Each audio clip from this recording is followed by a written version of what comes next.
কিভাবে সাফল্য অর্জন করবেন? আল্লাহ রাব্বুল আলামিন বলছেন কদ আফলাহা মান যাক্কাহা, সে ব্যক্তি সফল হয়ে গেছে যে ব্যক্তি তার আত্মাকে পরিশুদ্ধ করতে পেরেছে। ওয়া কদ খাবা মান দাসাহা, যে ব্যক্তি আত্মাকে পরিশুদ্ধ করতে পারে নাই সে ব্যক্তি ধ্বংস হয়ে গেছে। কিভাবে পরিশুদ্ধ করবেন? তিনটা হাদিস আপনাকে আগে শোনাই। এক, আল্লাহ রাব্বুল আলামিনের হাবিব মুহাম্মদ সাল্লাল্লাহু আলাইহি ওয়াসাল্লাম, দরুদ পড়েন, বলেন সাল্লাল্লাহু আলাইহি ওয়াসাল্লাম। তিনি বলছেন যে আল্লাহর এমন কিছু বান্দা আছে যারা জান্নাতে প্রবেশ করবে যাদের অন্তরটা হবে পাখির মতো নরম। কার মতো? পাখির মতো। একটা হাদিস শুনলেন। দুই নম্বর হাদিস, আল্লাহ রাসূল সাল্লাল্লাহু আলাইহি ওয়াসাল্লাম বলছেন শহীদদের আত্মা যখন আল্লাহর কাছে পৌঁছায়, আল্লাহ রাব্বুল আলামিন সেই আত্মাগুলোকে সবুজ রঙের কিছু পাখির মধ্যে প্রদান করেন এবং সেই পাখিগুলো আরশের নিচে লণ্ঠন আছে এখানে বসে থাকে এবং তারা জান্নাতের যে কোনো জায়গায় যায়, ঘুরে খাবার খায়, আবার ফিরে আসে। আল্লাহ পাক তাদেরকে বলেন যে তোমরা কি চাও, তোমরা কি চাও? শহীদরা কিচ্ছু বলতে পারে না। কি চাইবো? আল্লাহ এত নিয়ামত দিয়েছেন, কি চাইবো? যখন আল্লাহ বারংবার প্রশ্ন করতে থাকেন তোমরা কি আর কিছু চাও, তোমরা কি আর কিছু চাও, তোমরা কি আর কিছু চাও, তখন শহীদরা শেষে বুঝে যে আমাদের কিছু না কিছু তো বলতে হবে এখন। তখন তারা বলে হে আল্লাহ, আমরা আরো একবার পৃথিবীতে যেতে চাই এবং তোমার পথে জীবন দিয়ে আবার ফিরে আসতে চাই। আল্লাহ পাক বলেন এই সুযোগ তো আর নেই, অতএব তোমাদের আর কিছু চাওয়ার নেই, তোমরা এখানেই থাকো। আরেকটা হাদিস শোনেন। রাসূলুল্লাহ সাল্লাল্লাহু আলাইহি ওয়াসাল্লাম বলেছেন, এই হাদিসটা ওমর রাদিয়াল্লাহু আনহু থেকেও এসেছে, যে তোমরা যদি, হে মানব জাতি বা হে মুসলিমরা, তোমরা যদি আল্লাহর প্রতি তাওয়াক্কুল করার মতোই তাওয়াক্কুল করতে, ভরসা করার মতোই ভরসা করতে, আল্লাহ পাক তোমাদেরকে পাখিদেরকে যেমন করে রিজিক দেন তোমাদেরকে ঠিক সেইভাবে রিজিক দিতেন। তোমরা কি লক্ষ্য করো না যে পাখিরা খালি পেটে বের হয়ে যায় বাসা থেকে সকালবেলা এবং সন্ধ্যাবেলা ভরা পেটে বাসায় ঢোকে? আপনাকে যে তিনটা হাদিস শোনালাম এই তিনটা হাদিসে একটা শব্দ হচ্ছে কমন। শব্দটা কি বলেন? পাখি। পাখি কে? পাখি। পাখিদের কাছ থেকে আমাদেরকে শিখতে বলছেন এবং বলছেন যে পাখিদের মনটা হয় খুব নরম, খুব সফট এবং তারা আল্লাহর প্রতি তাওয়াক্কুল করে পূর্ণ মাত্রায়।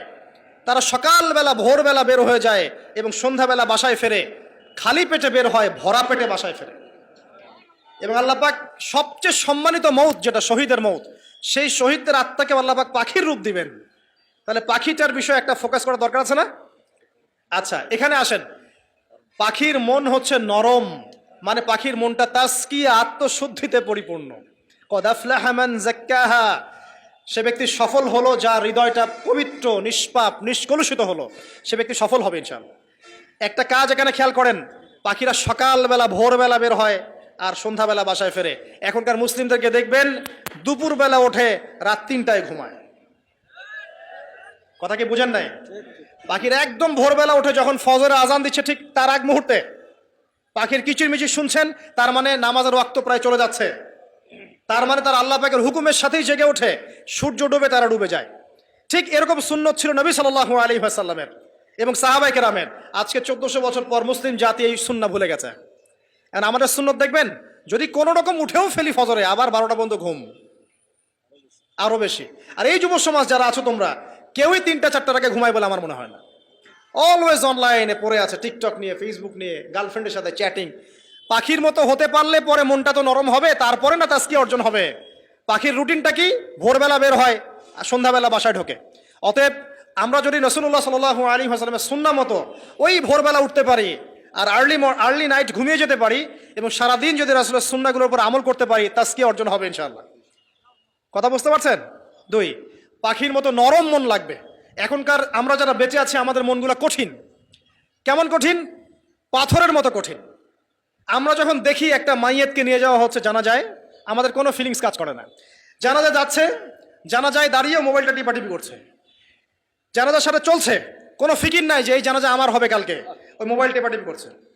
আমি এমনও দেখেছি, দাফন করা হলো মাইয়াতকে, দাফন করার পরে চারপাশে মানুষজন জড়ো হয়ে গল্প করছে, ভাই আপনার ওই জমিটার কি খবর, আপনার ওইটার কি খবর, বিজনেস কেমন চলছে, চাকরির কি অবস্থা। এই যে মাইয়াতকে পাশে দাফন করলো, কোনো ফিলিংস নাই, কোনো ফিলিংস নাই।